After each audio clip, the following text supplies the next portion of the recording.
Philippiens 3, 4 à 9.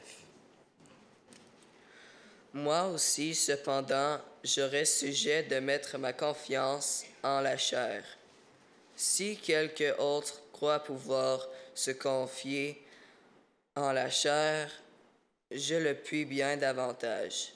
Moi, circoncis le 8e jour, de la race d'Israël, de la tribu de Benjamin, Hébreu né d'Hébreu, quant à la loi pharisien, quant aux zèles persécuteurs de l'Église, irréprochable à l'égard de la justice de la loi. Mais ces choses qui étaient pour moi des gains, je les ai regardées comme une perte, à cause de Christ. Et même, je regarde toutes choses comme une perte à cause de l'excellence de la connaissance de Jésus-Christ, mon Seigneur, pour lequel j'ai renoncé à tous.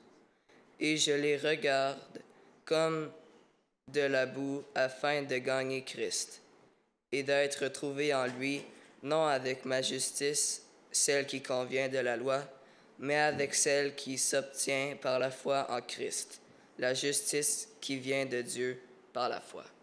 Que Dieu bénisse la lecture de sa parole. On va s'asseoir maintenant et on va chanter ensemble « Seigneur, mon âme soupire ». C'est le numéro 508.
Nous aimons tous avoir raison.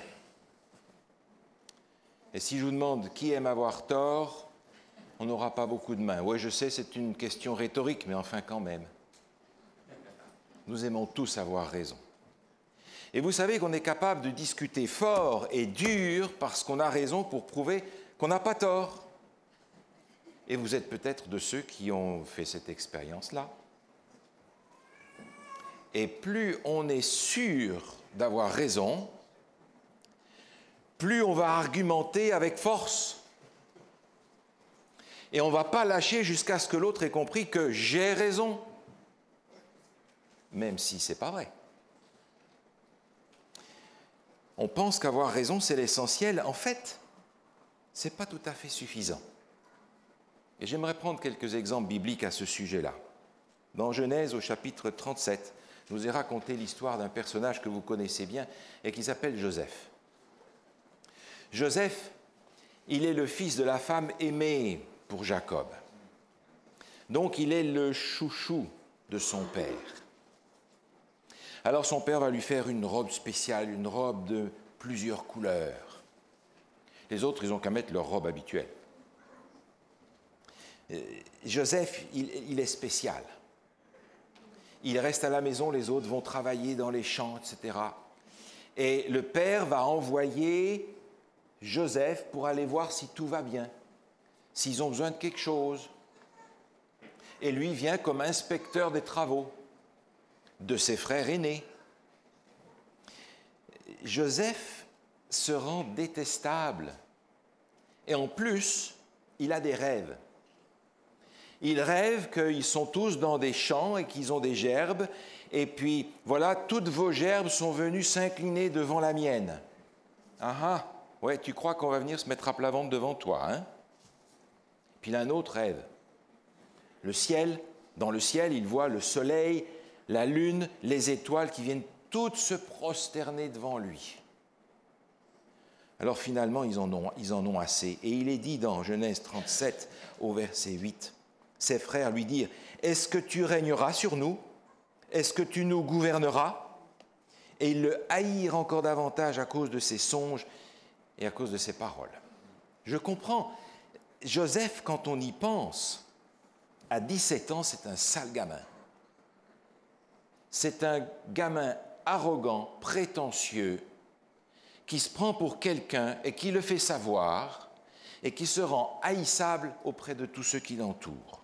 C'est sûr, dans le temps, il va apprendre des leçons de la vie. Et quand on pense à Joseph, le Joseph fidèle en Égypte, etc., on oublie quel sale gamin il était à la maison. Joseph, c'était pénible de vivre avec lui, vous savez. Enfin, peut-être que vous le savez, vous avez peut-être des Joseph dans votre entourage, après tout. Mais Joseph avait raison. C'est vrai qu'un jour, tout le monde va venir se mettre à genoux devant lui. C'est vrai. Mais la manière dont il le présentait était inappropriée. Ses frères avaient raison. Ses frères avaient raison dans leur évaluation du caractère de leur frère, Joseph. Mais la manière dont ils ont voulu résoudre ce problème n'était pas acceptable. Ils ont vendu leur frère. Ce n'était pas suffisant d'avoir raison. J'aimerais prendre un autre exemple maintenant dans le Nouveau Testament. Ça, c'est un exemple dans l'Ancien. Dans le Nouveau, on trouve un exemple de la même nature dans le livre des Actes, au chapitre 16. On y retrouve l'apôtre Paul. L'apôtre Paul reçoit une vision, vous vous en souvenez, il voit un Macédonien qu'il appelle et qui lui dit « Passe en Macédoine et secours-nous ». Paul finalement décide de passer et d'aller en Europe pour prêcher l'Évangile. Il arrive en Grèce et il va se rendre dans la ville de Philippe. Dans la ville de Philippe, le jour du sabbat, il va chercher un lieu de prière. Et il va avec Silas au bord de la rivière. Il voit là des femmes qui sont des craignants Dieu, c'est-à-dire des femmes qui ne sont pas juives d'ethnie, mais qui ont accepté la religion juive. Et elles sont là en train de prier. C'est vrai qu'elles ne pratiquent pas toute la religion juive, mais elles observent le sabbat et les fêtes. Elles sont là le jour du sabbat. Et Paul et Silas vont les rencontrer. Ils vont leur parler de Jésus. Et vous vous souvenez que dans ce groupe de femmes se trouve Lydie, une marchande, qui est riche, qui est à l'aise. Et elle va inviter tous ces gens à venir chez elle. Finalement, une petite église va se constituer dans sa maison. Et puis, Paul et Silas vont continuer leur travail d'évangélisation, vous comprenez bien. Ils sont dans la ville, et dans la ville, il y a une fille qui est possédée des démons. Et cette fille possédée des démons va les suivre pendant plusieurs jours. Et elle va dire, c'est au verset 17, « Ces hommes sont les serviteurs du Dieu très haut et ils vous annoncent la voie du salut. » Vous imaginez cette femme qui est possédée, qui suit Paul et Silas du matin au soir et qui crie ça partout. Écoutez, c'est une publicité fantastique. Ils font une réunion le soir, ils ont la ville entière qui est là. Et ce qu'elle dit est juste. Ça m'impressionne toujours de voir dans les Écritures à quel point les démons sont plus au clair sur Jésus que le peuple de Dieu. Ça me dérange. Et le pire, c'est qu'ils n'ont pas peur de le dire. Et ils le disent haut et fort. Personne n'y croit. Finalement, l'apôtre Paul en a assez d'avoir cette femme qui crie ça derrière eux. Alors il se tourne vers elle, il chasse le démon et le démon la quitte. Cette femme retrouve son bon sens. Mais c'est un problème parce qu'elle était une source de revenus pour les gens pour qui elle travaillait. Alors ça va provoquer une agitation dans toute la ville. On va dire, ah mais ces hommes viennent mettre la pagaille chez nous, ils annoncent des choses bizarres, il faut les mettre dehors. Et la foule va s'agiter contre eux. Finalement, on va les prendre, on va les battre et on va les mettre en prison. Ils sont en prison avec les ceps aux pieds, les pieds pris dans les blocs de bois. Pas bouger. Et vous vous souvenez que Paul et Silas, en prison, qu'est-ce qu'ils font ? Mes amis, ils chantent. Moi, si vous me mettez en prison, je ne suis pas sûr que ça va être mon premier réflexe. Eux, on les met en prison et ils chantent. Tout va bien. Et ils chantent tellement fort que tout le monde les entend là autour. Et finalement, dans la nuit, vous vous en souvenez, Dieu va donner un coup de pied dans la ville de Philippe, un tremblement de terre magistral. La prison va s'écrouler, mais personne ne va mourir. Le geôlier va arriver en courant, paniqué. Et l'apôtre Paul lui dit, « Tout va bien, mon ami, on est tous là. » Et il est vraiment tellement apeuré qu'il se met aux pieds de l'apôtre Paul. « Qu'est-ce que je dois faire ?» Et Paul en profite, il va prêcher, lui. Il va annoncer Jésus à cet homme-là. Et cet homme, cette nuit-là, va accepter Jésus avec sa famille. Le matin, les responsables de la ville envoient des gens pour dire « libère-les ». Et j'aimerais lire ça avec vous, ce passage. Il est extrêmement intéressant quand on regarde et quand on lit entre les lignes. Actes chapitre 16, verset 35. Quand il fit jour, les prêteurs envoyèrent les licteurs pour dire au geôlier « relâche ces hommes ». Et le geôlier annonça la chose à Paul. Les prêteurs ont envoyé dire qu'on vous relâche. Maintenant donc, sortez et allez en paix. Mais Paul dit au licteur, après nous avoir battus de verge publiquement et sans jugement, nous qui sommes romains, ils nous ont jetés en prison et maintenant ils nous font sortir secrètement. Il n'en sera pas ainsi, qu'ils viennent eux-mêmes nous mettre en liberté. C'est vrai que la loi interdisait d'exécuter un jugement sur un citoyen romain sans qu'il y ait eu d'abord un procès. Ils n'avaient pas le droit de faire ce qu'ils ont fait. Et maintenant, l'apôtre Paul dit, mais nous on est romains, de quel droit ils avaient faire ça? Ils veulent nous faire sortir par la petite porte? Rien à faire, qu'ils viennent eux nous dérouler le tapis rouge et on sortira. Alors le lendemain, ils sont venus, ils ont dit, ah excusez-nous, c'est un malentendu, c'est une erreur, très platement. Et l'apôtre Paul, vêtements déchirés, saignant dans le dos, très fier, sort de la prison, sous les yeux de l'autorité publique qui lui permet de... Mais je vous en prie, dites-moi, c'était nécessaire pourquoi? Pour la cause de Dieu ou pour l'orgueil de Paul? C'était nécessaire de dire, mais on est romain, c'est pas ça qu'il fallait faire. Il aurait pu le dire avant. Mais en le disant après, il essaye d'humilier tout ce monde-là et dire, moi je suis romain. Voilà la grosse bêtise que vous avez faite. Lorsque nous avons raison, nous avons souvent tort dans la manière d'avoir raison. Ce sont là deux illustrations qui nous donnent un exemple d'un enseignement qui se trouve dans la parole de Dieu et qui nous dit que souvent nous péchons lorsque nous avons raison. Et notre action pour rétablir le droit n'apporte pas du bien. Souvent nous péchons lorsque nous avons raison. Et notre action pour rétablir le droit n'apporte pas du bien. Dans son livre, le pasteur Clarence Shield raconte qu'un couple est un jour venu le voir parce qu'ils avaient des difficultés. Et la femme a commencé à se plaindre de son mari, de toutes les plaintes habituelles. Il est froid, il ne communique pas, il n'aide pas à la maison, il ne montre pas d'affection, il n'écoute pas. Vous avez déjà entendu ces plaintes-là? C'est celle qu'elle avait. Alors il a écouté. Et puis après, il s'est tourné vers le mari et il a dit « mais elle a tout à fait raison, c'est tout à fait juste ». Et Clarence Shield, qui les écoutait, a commencé à se poser des questions parce qu'il a vu que cette femme était en train de parler avec tant de colère, tant de haine, tant d'agressivité, tant de rancœur, qu'il s'est rendu compte qu'elle avait en fait un problème beaucoup plus grand que son mari. Elle avait raison, mais ce n'était pas suffisant.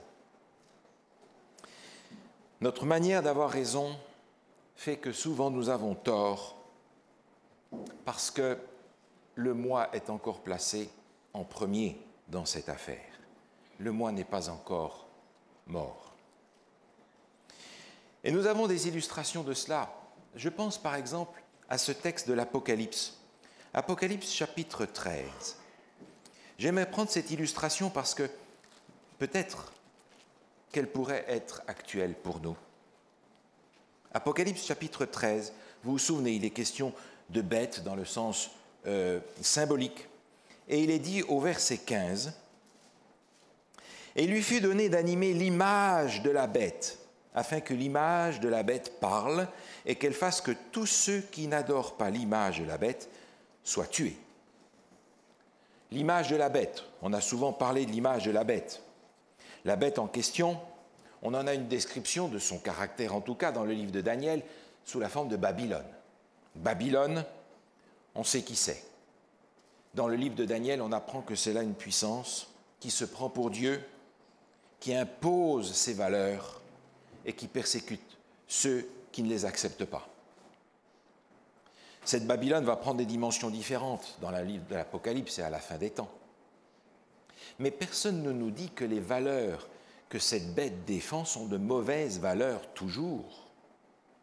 Parce que cette bête peut défendre de bonnes valeurs, comme par exemple la pureté avant le mariage, ou bien la lutte contre l'avortement, ou bien la lutte contre l'homosexualité, ou bien la lutte contre la pauvreté, des valeurs que nous acceptons aussi. Mais comment le faire va faire qu'il s'agit là de l'image de la bête. Ce qui veut dire qu'avoir raison ne suffit pas, parce que moi je peux aussi reproduire dans une certaine mesure cette image de la bête, si même en ayant raison, j'utilise les méthodes de la bête pour avoir raison et imposer mon opinion aux autres. Mourir à soi-même. Quand est-ce que nous sommes morts à nous-mêmes? Et vous comprenez bien qu'il s'agit là d'une lutte et d'un combat et d'un programme de toute notre vie chrétienne, pour tout le monde. On est mort à nous-mêmes quand tous les aspects de notre vie sont passés sous le contrôle de Dieu par l'action de son Saint-Esprit. Et quand j'y pense, combien de manifestations, combien de pétitions, combien de revendications, combien même de révolutions ont été faites pour défendre une cause juste, mais de la mauvaise manière. Combien d'injustices ont été combattues, dans lesquelles le moi était en réalité le véritable agenda, et l'action pour corriger cette injustice était aux yeux de Dieu aussi mauvaise que l'injustice dénoncée. Il ne suffit pas d'avoir raison, parce qu'on peut avoir tort dans notre manière d'avoir raison. Souvenez-vous de Job. Regardez dans le livre de Job, au chapitre 13, comment Job s'exprime. Vous vous souvenez de cet homme dont la souffrance est inimaginable et qui va souffrir pendant longtemps, pendant 38 chapitres, si on peut s'exprimer de la sorte. Job, chapitre 13, verset 17, il dit « Écoutez mes paroles, prêtez l'oreille à ce que je vais dire. Me voici prêt à plaider ma cause, je sais que j'ai raison. » Mais quelques chapitres plus tard, Dieu s'adresse à Job et lui dit « Mais dis donc, c'est qui cet imbécile qui dit des bêtises à mon sujet ?»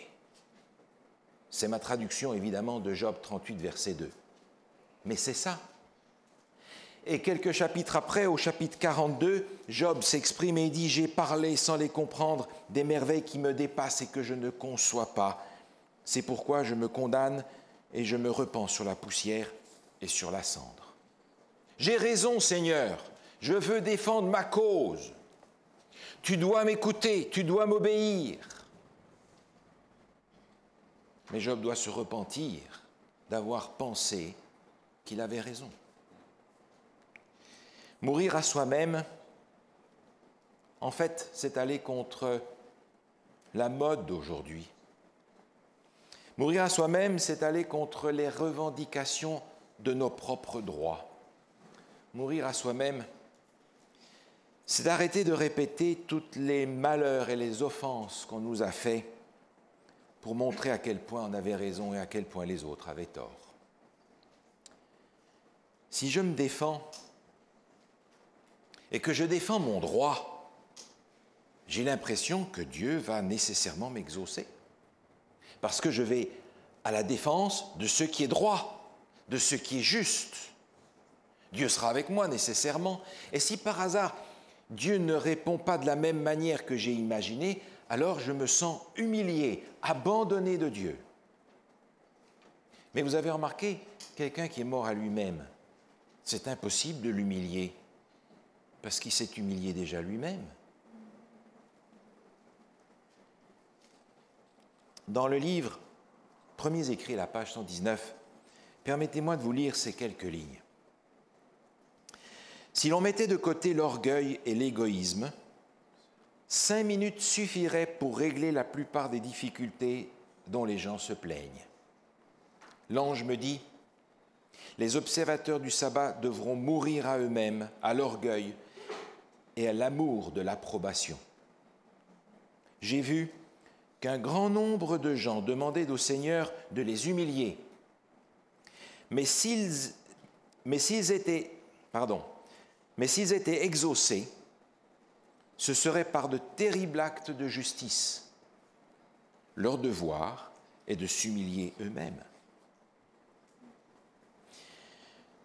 Parfois, nous manquons de sagesse dans nos prières, avec toutes les bonnes intentions que nous avons.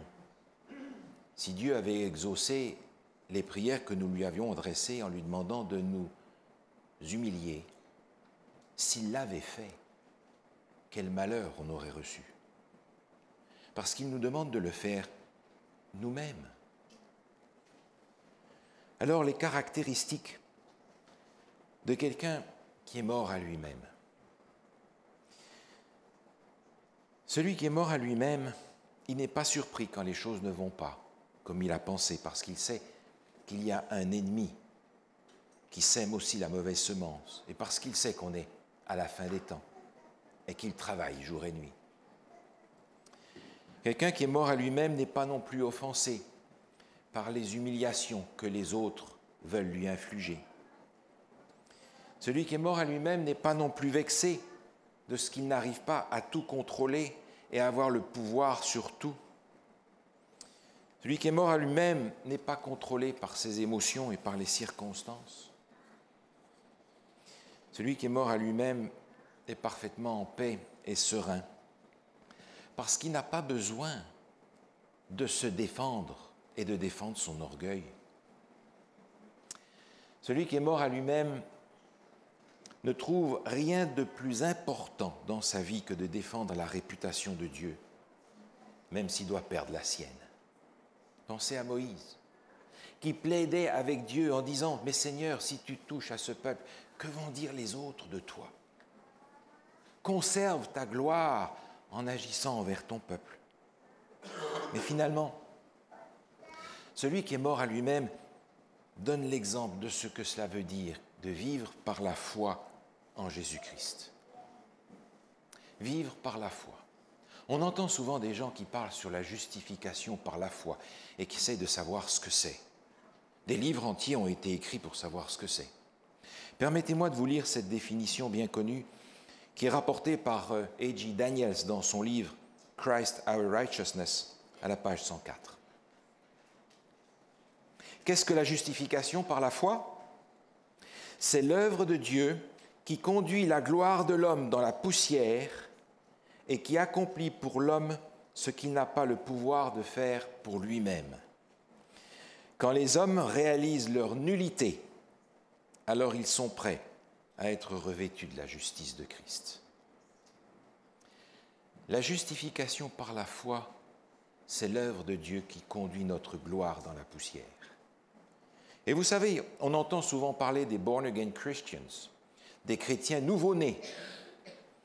Mais c'est une espèce d'expression à la mode, une espèce de carte d'identité et d'immunité pour les chrétiens d'aujourd'hui. Mais personne n'est véritablement né de nouveau si sa gloire n'est pas d'abord passée dans la poussière pour pouvoir recevoir la justice de Jésus. Alors, si je pense être né de nouveau simplement parce que je suis passé par les eaux du baptême, je peux peut-être avoir une surprise parce que le vieil homme et la vieille femme peut-être savaient nager. Jésus a accompli des miracles extraordinaires. Quand on relit les pages de l'Évangile, on voit Jésus qui se place devant le tombeau de Lazare et qui dit « Lazare, sors !» J'aurais voulu être là. En tout cas, je suis sûr que tous ceux qui ont été là s'en sont souvenus toute leur vie. Mais vous savez, Jésus n'a jamais ressuscité que des morts. Il n'a jamais ressuscité des malades. Pas de résurrection pour ceux qui ne sont pas morts. Et si nous voulons vivre cette résurrection en Jésus-Christ, il va falloir que nous mourions, mais personne ne veut mourir. C'est dur. C'est difficile de mourir pour tout le monde. Et nous avons du mal à laisser mourir ce moi pour que le Seigneur nous fasse la grâce de vivre cette résurrection en Jésus-Christ. La résurrection d'un mort à lui-même. Alors Jésus a donné le mode d'emploi. Il est dans l'évangile de Luc au chapitre 9. Évangile de Luc, chapitre 9. Au verset 23, il est écrit ceci. Évangile selon Luc, chapitre 9, verset 23.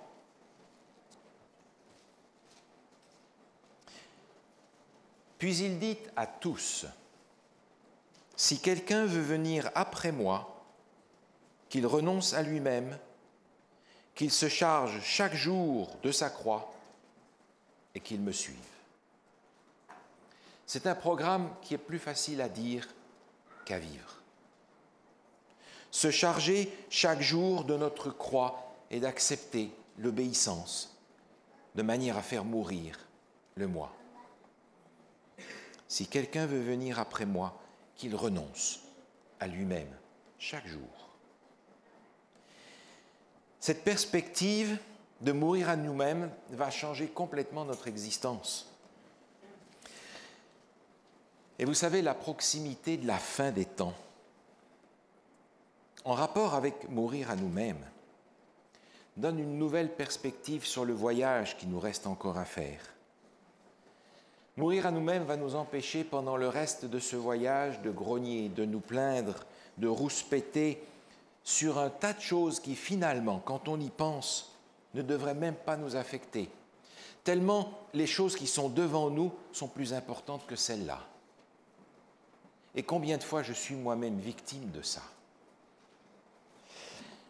On raconte l'histoire d'un garçon qui faisait le voyage dans le train transsibérien qui partait de Moscou jusqu'à Vladivostok.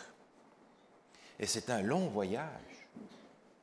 Et c'est un long voyage. C'est comme si vous voyagez pendant 4, 5, 10 jours, peut-être, suivant les trains et suivant les arrêts, dans les plaines du Saskatchewan. C'est plat et c'est plate.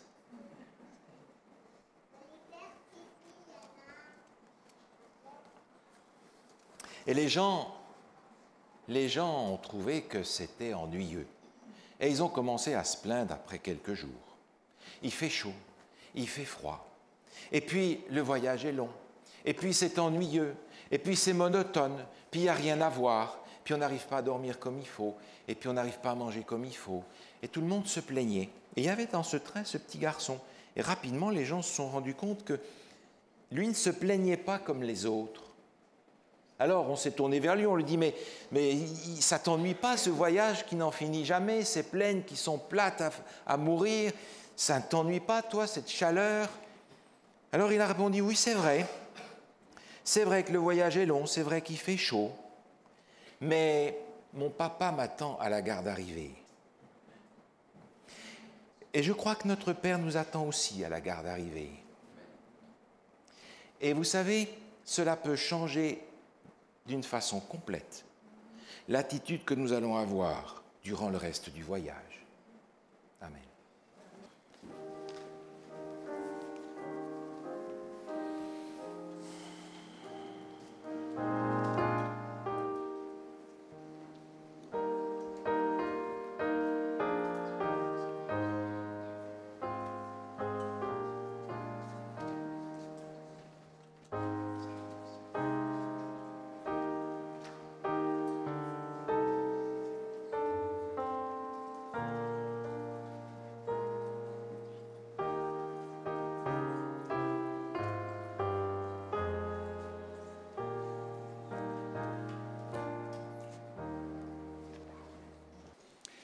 Nous allons chanter « Seigneur, attire ». On peut se mettre debout pour chanter.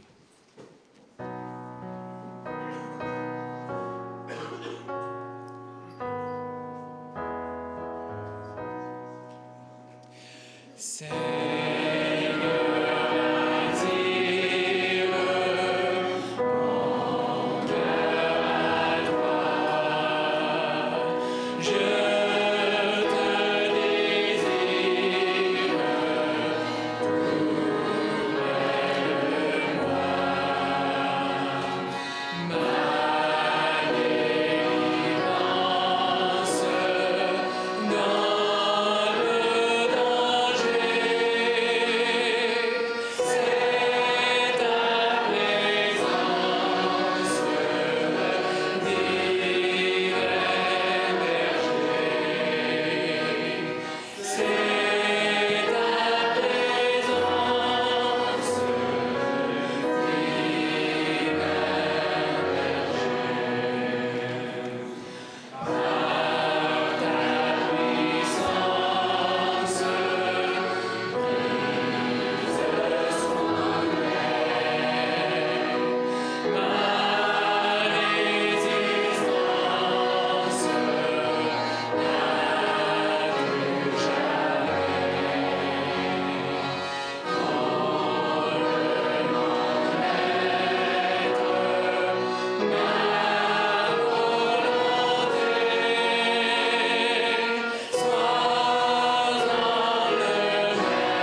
Père céleste, merci pour le message ce matin. Merci pour la parole de Dieu qui est remplie de leçons pour nous. Et merci pour ton exemple parfait. Ce matin, nous voulons mourir à nous-mêmes pour qu'on puisse vivre pour toi plus abondamment. Et oui, quand on est sûr d'avoir raison, on veut aussi avoir ton Saint-Esprit pour qu'on puisse être dirigé par toi, pour qu'on puisse avoir l'humilité que tu veux nous donner et pour qu'on puisse te ressembler davantage. On te demande de nous bénir tout au long de la semaine, de nous rendre des témoins dignes de toi et qu'on puisse aussi avoir la joie de ton amour et de ta puissance dans notre vie. Au nom de Jésus, amen.